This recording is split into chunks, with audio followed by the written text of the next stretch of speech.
उत्तर प्रदेश में विधानसभा परिषद सदस्य की रिक्त हो रही 13 सीटों पर चुनाव प्रक्रिया जारी है।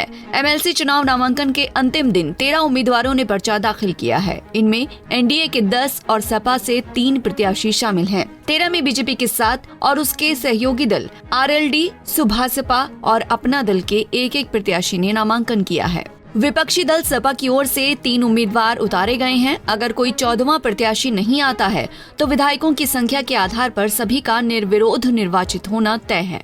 बड़े अंतर से विजय प्राप्त करेंगे और उच्च सदन के सदस्य बनेंगे।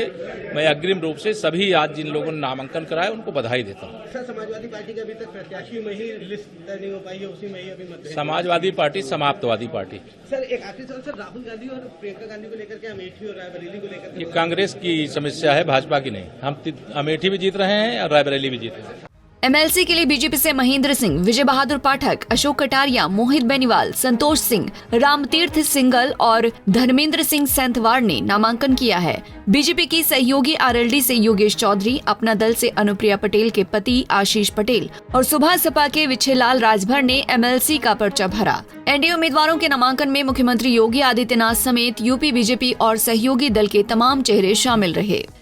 एनडीए के सहयोगी दल जितने लोग हैं सबको एक सीट मिली थी, उसी में हम लोगों को मिली थी।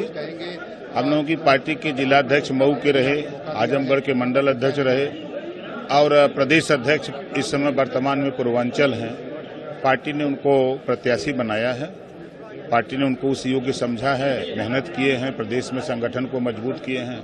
नामांकन करने के बाद बीजेपी प्रत्याशी विजय बहादुर पाठक और एनडीए की सहयोगी सुभासपा के विछेलाल राजभर ने अपने नेतृत्व का एमएलसी बनाने पर आभार जताया। उन्होंने कहा कि वो जनता के लिए काम करेंगे और उनके मुद्दों को सदन में उठाने से पीछे नहीं रहेंगे। पार्टी के कार्यकर्ता के नाते मुझे दायित्व मिला है, तो सदन में जो मेरी भूमिका है, आपने देखा कि बहुत सारे ऐसे मुद्दे जो विपक्ष ने नहीं उठाया, पर सदन के सदस्य के नाते मैंने वहां भी मुद्दे उठाए। तो सदन की जो भूमिका है वहां निर्वहन करूंगा, पार्टी के कार्यकर्ता के नाते जो मुझे दायित्व है मैं उसका निर्वहन करूंगा। दोनों में सफल हूं, इसलिए आपकी भी शुभकामना चाहिए। जो पार्टी में लगातार मैंने 21 साल से विभिन्न पदों पर स्थापित रहा और अपनी मेहनत से काम कर रहे हैं। इसमें माननीय नेताजी का जो आशीर्वाद है उसको सही सलामत आने वाले समय में जो आज तक मैंने किया उससे बढ़ चढ़ के हिस्सा लेके और पार्टी की विचारधारा, माननीय नेताजी की विचारधारा को गांव तक पहुंचाने का काम करूंगा और इसको सदन में भी उठाने का काम करूंगा। जो माननीय नेताजी ने सोच 2022 से लेके अब तक का सफर है उसको लेके चलने का काम।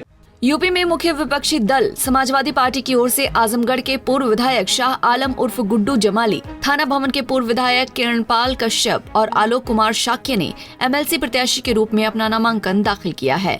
इस दौरान सपा के दर्जनों विधायक मौजूद रहे, लेकिन इंडिया गठबंधन की बैठक में शामिल होने के चलते सपा मुखिया अखिलेश यादव अपने प्रत्याशियों का पर्चा दाखिल कराने नहीं पहुँच पाए। चेहरे से नीचे बता दें कि यूपी विधानसभा में मौजूदा विधायकों की संख्या 399 है। इनमें बीजेपी और उसके सहयोगी दलों की कुल संख्या 288 है, जबकि विपक्षी इंडिया गठबंधन, सपा और कांग्रेस के 110 विधायक हैं। क्योंकि यूपी में एमएलसी की 13 सीटें हैं और विधायकों की संख्या के आधार पर बीजेपी और उसके सहयोगी दलों के खाते में 10 सीटें आती हैं, जबकि उसी आधार पर 3 सीटें विपक्षी दल समाजवादी पार्टी के हिस्से में आ रही हैं। इसके मद्देनजर अगर जांच में सभी नामांकन सही पाए जाते हैं तो ऐसे में सभी 13 उम्मीदवारों का निर्विरोध एमएलसी बनना तय है। Bureau report, Punjab Kesari TV. हमसे जुड़े रहने के लिए हमारे YouTube चैनल को सब्सक्राइब करें और नई वीडियो की नोटिफिकेशन के लिए बेल आइकॉन को दबाएं। अगर आप ये वीडियो Facebook पर देख रहे हैं तो लाइक जरूर करें और ज्यादा से ज्यादा शेयर करें। धन्यवाद।